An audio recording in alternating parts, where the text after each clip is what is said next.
Inilah rekaman mencekam memperlihatkan detik-detik drone peledak Rusia menghancurkan kru peluru kendali anti-tank atau ATGM dan amunisi Ukraina di Ukledar.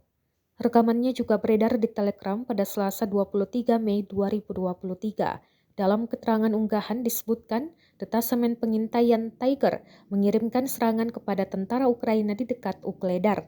Dengan drone peledak, pasukan Rusia mengklaim berhasil menghancurkan kru ATGM beserta amunisi. Ledakan dahsyat pada posisi tentara Ukraina juga terekam drone pengintai Rusia. Rekamannya pun menuai berbagai komentar dari warganet. Perang di antara pasukan militer Rusia dengan Ukraina hingga hari ini, Rabu 24 Mei 2023, terhitung telah berlangsung 455 hari lamanya.